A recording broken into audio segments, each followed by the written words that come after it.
2021년 1월 22일 위대한 홈런왕 행크 앨런이 세상을 떠납니다. 아쿠냐와 오수나의 이탈을 이겨내고 극적으로 동부 우승을 차지한 애틀란타 브레이브스는 디비전 시리즈에서 미러키 브루어스를 만나는데요. 이 시리즈는 행크 앨런 시리즈로 불립니다.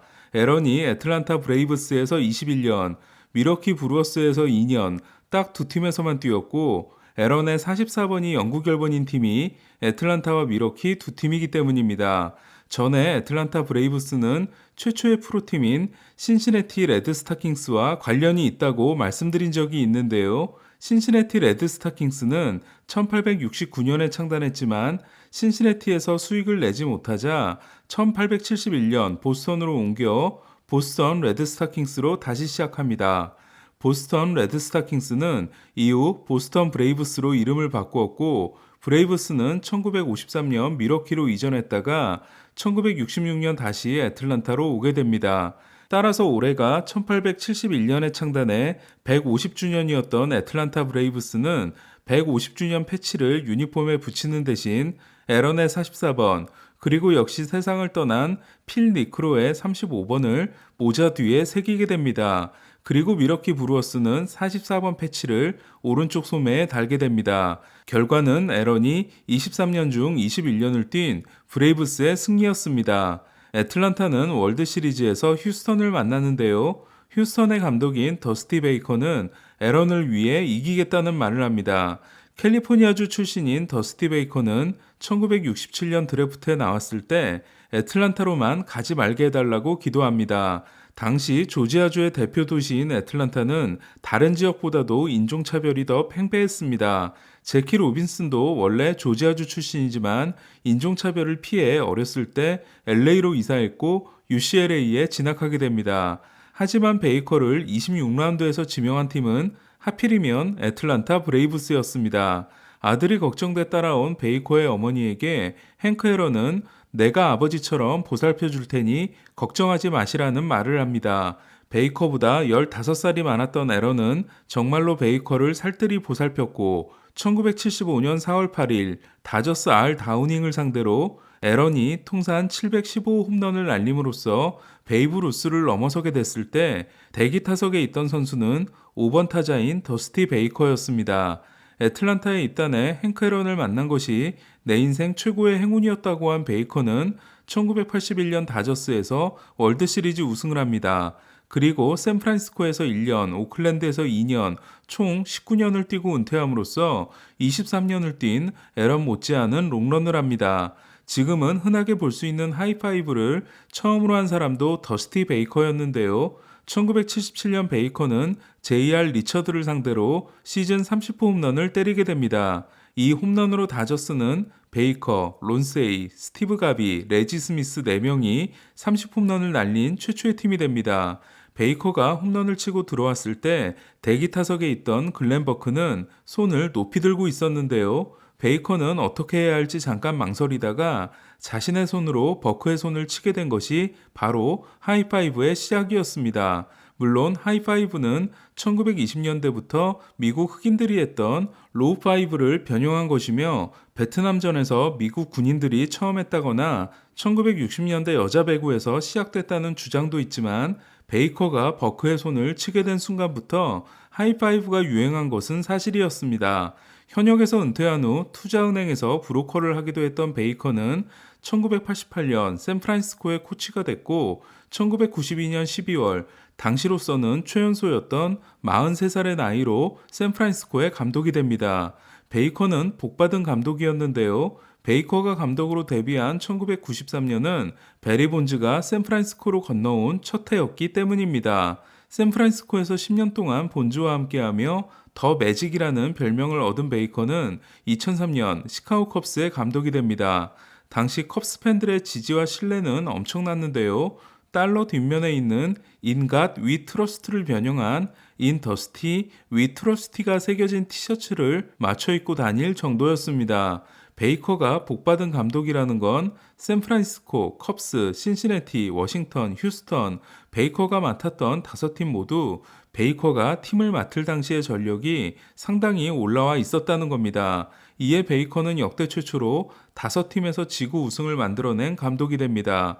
베이커가 부임한 2003년 컵스는 22세 마크 프라이어와 카를로스 잠브라노, 26세 캐리 우드와 28세 맥 클레멘트가 최고의 선발진을 구축하고 있었는데요. 특히 마크 프라이어에 대한 기대는 제2의 로저 클레멘스였습니다. 당시는 제2의 로저 클레멘스라는 말보다 더 큰 찬사는 없었을 때였는데요.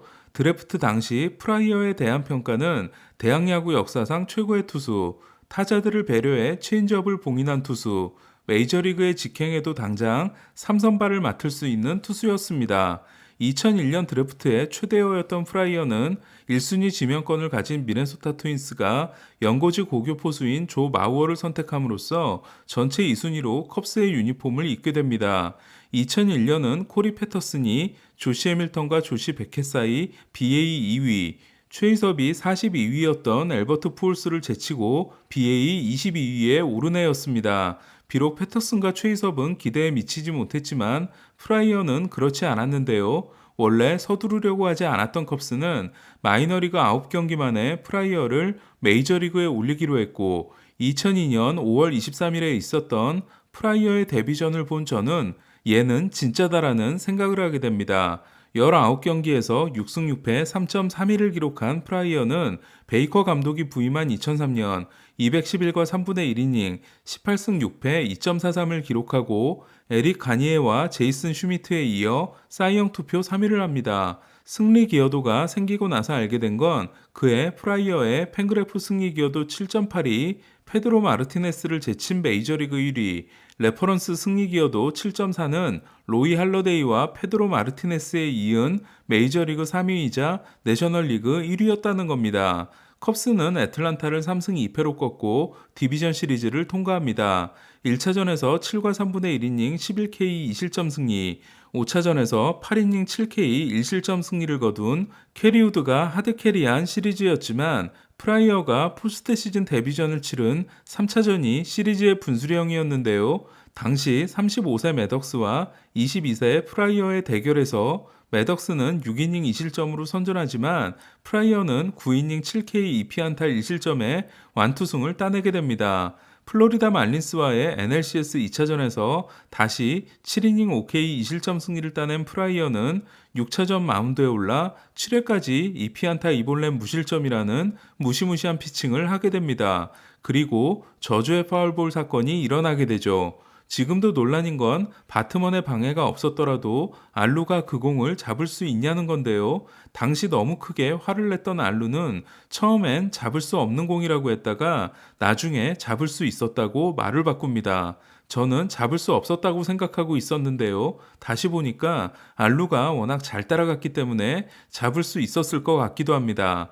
바트먼의 집을 경찰차가 둘러싼 모습을 어린 제이슨 킴니스가 친구들과 가서 구경했을 정도로 신변의 위협을 받은 바트먼은 플로리다로 이주를 돕겠다고 한 플로리다 주지사의 제안을 거절하고 시카고 근교에서 조용히 살았는데요. 바트먼은 자신이 알루를 방해하는 사진에 사인을 해주면 2만 5천 달러를 주겠다는 제안, 시카고 컵스의 우승 퍼레이드 참가 제안 등을 모두 거절하고 철저하게 숨어 살게 됩니다.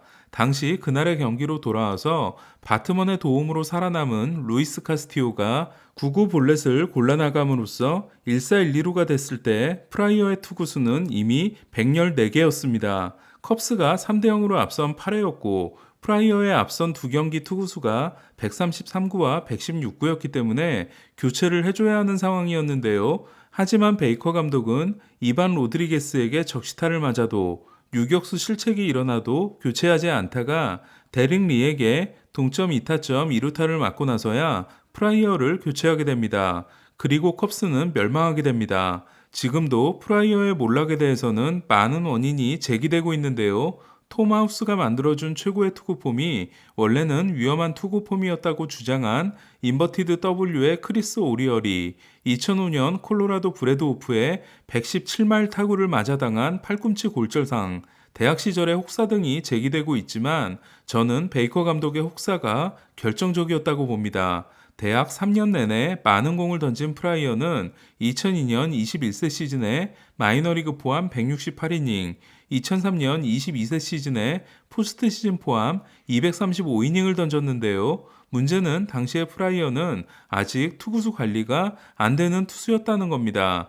2003년 마크 프라이어의 경기당 평균 113.49는 110.89인 캐리우드를 제치고 메이저리그 1위였으며 정규 시즌 마지막 9경기는 평균 120.79였습니다. 9월 시작 후 프라이어의 투구수를 보면 131구, 129구, 109구, 124구, 131구, 133구, 포스트 시즌 들어 133구, 116구, 119구로 추가 휴식일도 거의 없었습니다. 심지어 프라이어는 그의 어깨 통증으로 한 달 가까이를 결장하고 돌아온 투수였는데 베이커 감독은 한 달을 쉬었다고 해서 프라이어를 더 빡세게 굴리게 됩니다. 물론 돈진머 감독 아래에서 살아남은 그렉 매덕스도 있었지만 그건 매덕스니까 가능했던 거고 자긴 139를 던져도 문제가 없다고 했던 잠브라노마저 결국 쓰러지게 됐는데요. 이에 우드와 프라이어를 태워버린 베이커에 대해 컵스 팬들은 베이커를 해고하라 티셔츠를 입게 됩니다. 그리고 베이커의 혹사로 전성기가 짧아진 제이슨 슈미트와 러스 오티스의 커리어가 재조명됩니다. 베이커가 투수들을 혹사시킨 건 인간 백정이어서가 아니라 투수가 원하는 만큼 던지게 해줬기 때문인데요. 2006년 96패를 기록하고 해임된 베이커는 2008년 신시내티에 부임하면서 자신의 철학을 바꾸게 됩니다. 제2의 로저 클레멘스, 내구성을 가진 페드로 마르티네스, 강속구를 던지는 그렉 매덕스라는 찬사를 받았던 프라이어에게 불운한 점은 양키스의 1라운드 43순위 지명을 거절하고 대학에 진학한 1999년부터 저주의 파울볼 사건이 일어난 2003년까지 즉 만 18세 시즌부터 23세 시즌까지 엄청난 혹사가 있었다는 겁니다. 이에 2004년부터는 부상자 명단에 있는 날이 더 많은 투수가 되고 맙니다. 통산 42승을 거두고 컵스를 나온 프라이어는 2008년에는 고향팀인 샌디에고, 2010년에는 독립리그를 거쳐 텍사스, 2011년에는 지명을 거부했던 팀인 양키스, 2012년에는 양키스의 라이벌인 보스턴, 2013년에는 베이커가 감독으로 있는 신시내티와 계약하고 재기에 도전하지만 6년의 도전은 실패로 끝났고 현재는 다저스의 투수 코치를 맡고 있는데요. 어떻게든 100년은 넘기지 않으려고 했던 컵스는 결국 108년 만인 2016년에 우승하게 되지만 프라이어라는 투수가 이렇게 사라지게 된 건 아직도 속상한 생각이 듭니다. 통산 1987승이 월드시리즈 우승을 하지 못한 감독의 역대 최다승에 해당되는 베이커는 내년 통산 2000승 달성이 확실한데요. 내년이 73세 시즌인 베이커는 과연 월드시리즈 우승을 할 수 있을까요? 프라이어는 코치로서 성공을 거둘 수 있을까요? 오늘 소식은 여기까지입니다. 이상 베이스볼 큐브 최세결 김영준이었습니다.